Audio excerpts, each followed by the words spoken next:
Hi Jennifer, this is your Starseed Activation Light Language reading.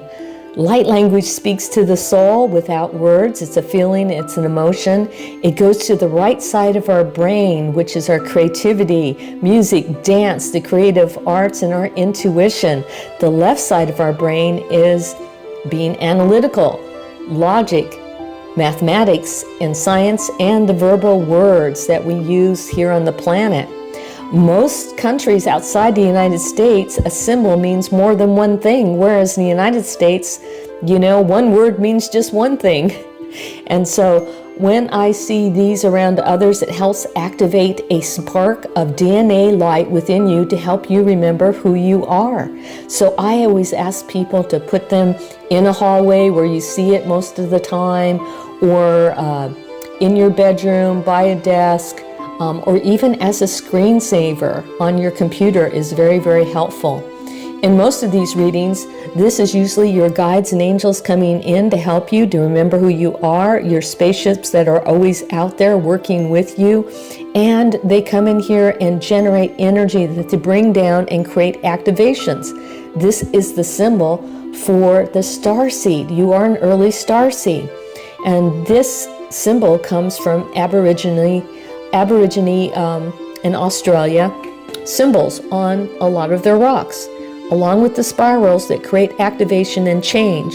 The blues in here is about having this wonderful flow of your emotions, balancing heaven here on earth, with the brown, with the grounding in of planet Earth, what I put in here. This is a stargate that's usually on everyone's reading, to know that you can go through this portal anytime you want. It's a great point for meditation, knowing contact with your guides and angels, and this stargate to create the most optimal timeline that you can be on. This is an expression of our feelings and our emotions here, and this is also the totality of who we are, of all our space-time continuum and past and future lifetimes and timelines and everything.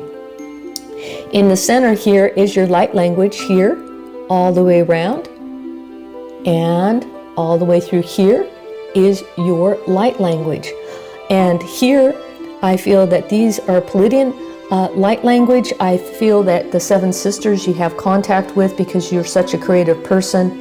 The creative arts, music, dance, poetry, and acting and performing really comes a lot from the Pleiades seven sisters, and Alcyon, and all sorts of different planetary moons and planets there in the seven sisters.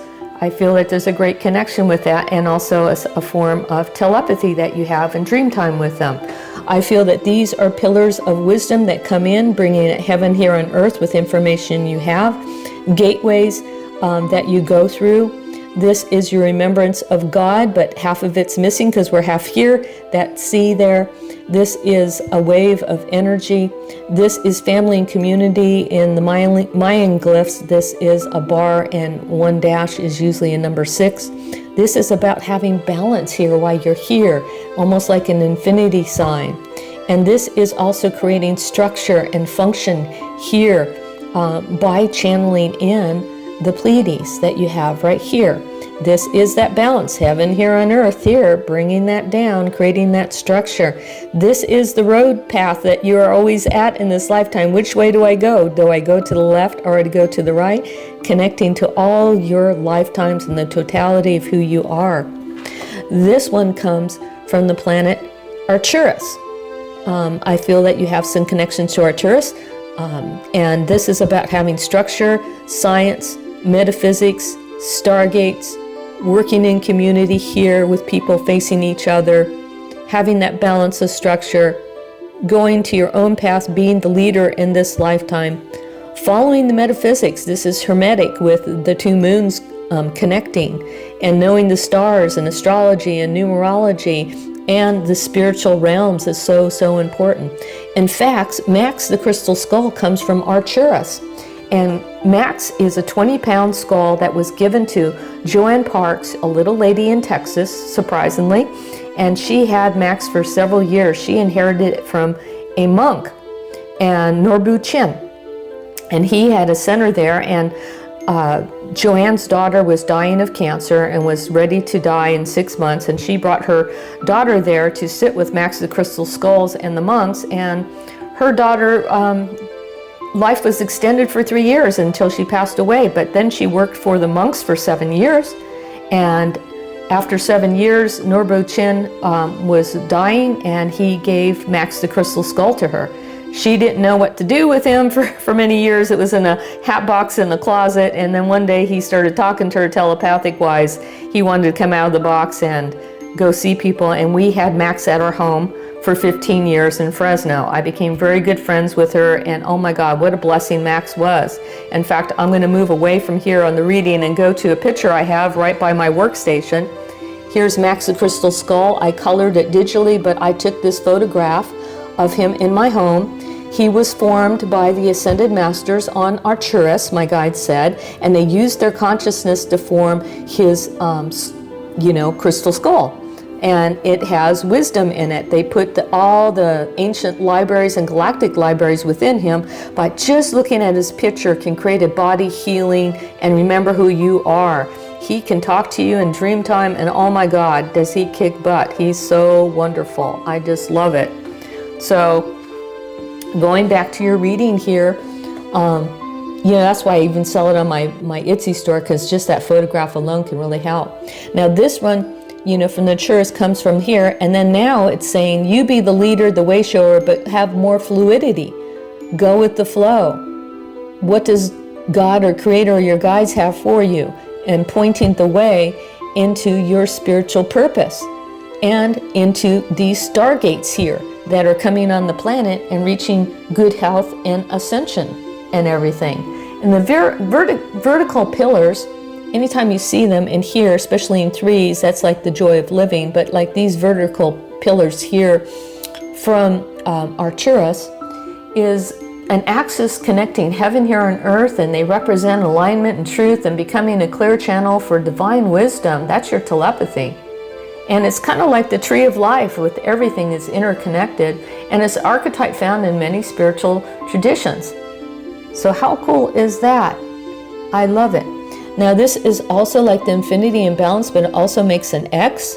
And the X is spiritual crossing lines to transform and have spiritual awakenings. When you look at that symbol, it marks a point of your identity dissolves, and then a new one comes forward of truly who you are in the universe.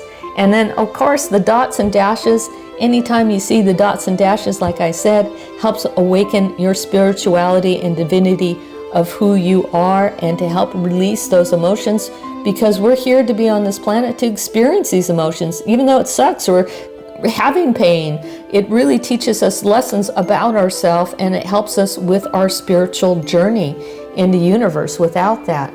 And then the flowing symbols, carry us a sense of emotional healing that we can go through. Also about just going with the flow, emotional healing takes place on this line here.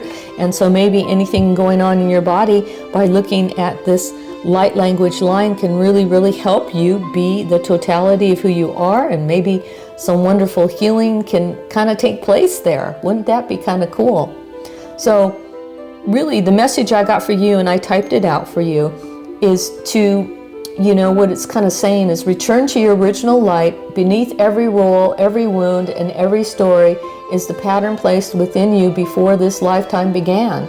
Stand in that power and stand in that pattern, and allow your soul to remember itself and to remember who you are. And I feel that this light language that I did for you is some form of initiation. Something initiation-wise is coming from this. Over the next 3 years, you're going to be a totally different person. And so the biggest place that I come, I also feel that you have some connections to Lyra. It's a very creative planet, just like the Pleiades, but they are ruled by lions and big kitty cats. And they're very creative beings. They're very compassionate, but they hold their cards close to their chest. They don't really exert their emotions with others, but they are very compassionate people. So they don't really show all their cards, but they are so good at painting and music and dance, and they actually are coming here. They actually have connection to Egypt because of the Sphinx and the kitty cat. And I feel that you've had many Egyptian past lifetimes too with the hieroglyphics, and maybe that's why you also enjoy this, because light language can be hieroglyphics and petroglyphs and the Hebrew language and all sorts of things going on in the universe that create light language that's here on the planet. And I really feel there's also connection in Egypt to Thoth that you may have, and also Hathor, which is healing with sound. And that just came to me right now, so I'm adding it in the reading. So I hope you enjoyed this short little reading. May they stimulate you. May this light language bless you and your home and your spiritual journey. And we're just going to say namaste.